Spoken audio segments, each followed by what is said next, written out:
रामकृष्ण हरी मंडळी, मी आपला DN साबळे, स्वागत प्रॉपर्टी ठाणे पश्चिम। आज खरं तर मी एक सुंदर आणि थोडा अर्जंट सेलवाला 3 BHKचा फ्लॅट आहे, ज्याचा कार्पेट आपण विचार केला तर 900 कार्पेट असणारा हा फ्लॅट असेल। याच्यासोबत एक कव्हर्ड कार पार्किंग मिळेल। रुनवाल गार्डन सिटी नावाचं कॉम्प्लेक्स आहे, जे बाळकुंबलाच बनवलेलं आहे, किंवा तुम्ही नारायण इंटरनॅशनल शाळा म्हटलात तरी तिथे त्याला लागूनच असणारं हे कॉम्प्लेक्स आहे, जे साधारणतः 15 वर्ष जुनं असेल। ग्राउंड प्लस 20 माळ्याची बिल्डिंग असणारं हे कॉम्प्लेक्स असणार आहे आणि ह्याच्याच लोअर फ्लोअरला फ्लॅट असेल, जो 3 BHK फ्लॅट असेल। साधारण मेंटेनन्सचा जर आपण विचार केला तर 6000 रुपयाचा मेंटेनन्स असेल। 2 लिफ्ट आहेत, लिफ्टला पॉवर बॅकअप आहे, परंतु फ्लॅटमध्ये पॉवर बॅकअप नक्कीच नाही आहे। जर आपण इथे गार्डन म्हणा, स्विमिंग पूल म्हणा, या सगळ्या सुखसुविधा पण उपलब्ध नक्कीच आहेत। पाण्याचा काही प्रॉब्लेम नाही, OC आलेली आहे, CC आहे आणि सोसायटी झालेली असणारं हे प्रोजेक्ट आहे। तुम्ही कोणत्या बँकेकडनं जरी गेलात तरी याला लोन उपलब्ध 100% होऊ शकतं। काही सगळं क्लिअरन्स ओके आहे, काही प्रॉब्लेम नाही आहे। तर अशाच पद्धतीचा हा 3 BHK फ्लॅट आहे। ज्या माणसांचं बजेट कमी आहे आणि 3 BHKचं फ्लॅट हवा आहे, मोठा परिवार आहे, त्यांच्यासाठी हा फ्लॅट नक्की चांगला असू शकतो। कारण जुनं ते सोनं म्हणतो आपण, त्याप्रमाणे हा फ्लॅट जुना आहे, पण कार्पेट वाईज जर बेडरूमचे साईज म्हणा किंवा सगळ्या गोष्टींची साईज म्हणा ती खूप सुंदर आणि चांगल्या पद्धतीची आहे। ठाणा स्टेशनपासून जर विचार केला तर 5 किलोमीटर अंतरावरती आहे। भविष्यात येणारं जे मेट्रो स्टेशन आहे ते तुमच्या घरामधनं दिसतं, म्हणजे थोडक्यात ते 2 ते 3 मिनिटाच्या अंतरावरती असणारं हे प्रोडक्ट असणार आहे। जर आपण याच्या कंपासद्वारे विचार केला तर मात्र हा फ्लॅट साऊथ फेसिंगचा आहे, म्हणजे बाहेर जाताना हा फ्लॅट साऊथ असेल आणि आतमध्ये येताना मात्र नॉर्थ असेल। ज्यावेळेला आपण बाहेर जातो त्यावेळेला साऊथ दिसतं, समोर 2 फ्लॅट, ह्या साईडला 2 फ्लॅट। हे जे मालक आहे ह्यांनी ऑलरेडी सेफ्टी डोअर वगैरे पण बनवलेला आहे आणि ज्यावेळेला आपण आतमध्ये जाणार आहोत त्यावेळेला हे नॉर्थ फेसिंगचा फ्लॅट आहे। तुमची जी खिडकी आहे समोर तुम्ही बघू शकता, ह्या खिडकीमधनं जर आपण बघितलं तर तुम्हाला गार्डन म्हणा किंवा हे साले टेनिस कोर्ट वगैरे जे काय आहे ते तुम्हाला तुमच्या बिल्डिंगमध्ये दिसतं। बिल्डिंगचं मेंटेनन्सचं काम चालू आहे, बांबू लागलेले आहेत, पूर्ण पेंटिंग वगैरे त्या सगळ्या गोष्टी होणार आहेत। आणि जर तुमच्या घरामधनं तुम्ही बघितलं तर सुमारे तुम्हाला समोर तुमचं इस्कॉन टेम्पल असणारं इस्कॉन टेम्पलचं पिरामलचं जे आहे त्याचं मंदिरचं शिखर तुम्हाला तुमच्या घरामधनं रोज दिसेल, हे मात्र तितकंच खरं आहे।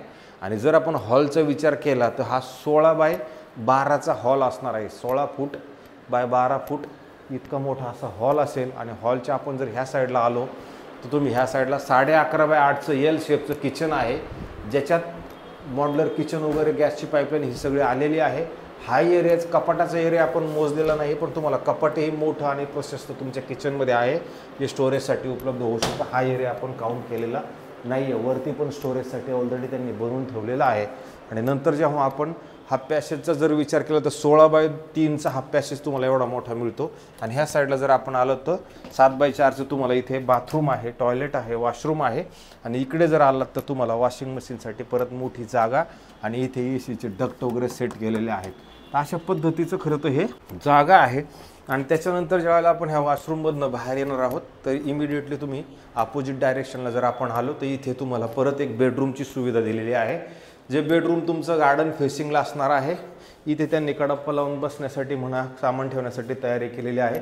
गार्डन तुमच्या ह्याच्यातनं पण तुमची गार्डन दिसते नाही। कपाटाची जागा ही आपण मोजलेली नाही आहे, म्हणजे इथे तुम्हाला कपाट ऑलरेडी कपाट पण तुम्ही इथे बनवू शकता। आणि 10.5 बाय 10चं तुम्हाला हा बेडरूम मिळेल, म्हणजे मोठा बेडरूम आहे। आणि वरती परत मालकाने हे स्टोरेज वगैरे केलेलं आहे। तर मोठा परिवार आहे त्यांच्यासाठी ॲडजस्टेबल असं आहे।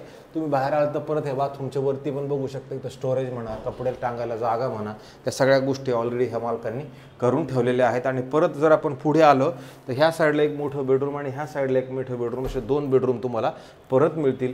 ह्या बेडरूममध्ये जर आपण आलो तर 10.5 बाय 10चं हे बेडरूम आहे फक्त।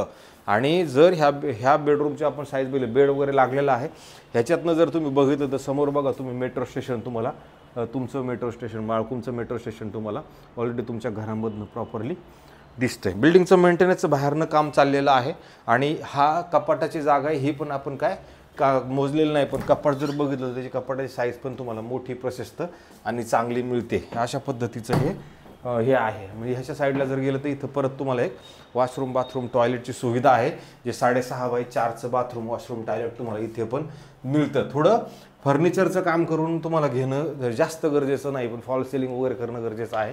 बाकी सगळं काम केलेलं आहे. ह्या बेडरूममध्ये आलं तर परत तुम्ही बघू शकता इथं वुडन फ्लोरिंग बनवलेलं आहे. आल्यानंतर तुम्हाला इथे 7x4चं परत इथे एक बाथरूम वॉशरूम टॉयलेट ऑलरेडी ह्या साईडला सेट आहे. आणि नंतर इकडे आलं तर 10.5x12.5चा हा बेडरूम आहे.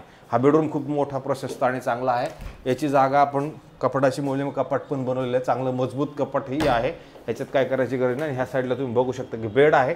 बेडच्या ह्या साईडला 2 फूट जागा, त्या साईडला पण 2 फूट जागा. आणि समोरून जर बघितलं तर तुम्हाला जे मेट्रो स्टेशन आता भविष्यात बाळकुम मेट्रो स्टेशन येईल ते मेट्रो स्टेशन तुमच्या घरामधनं तुम्हाला खिडकीतनं दिसतं. अशा पद्धतीचा हा फ्लॅट आहे. हा फ्लॅट जरा थोडा अर्जंट विकण्यासाठी आहे.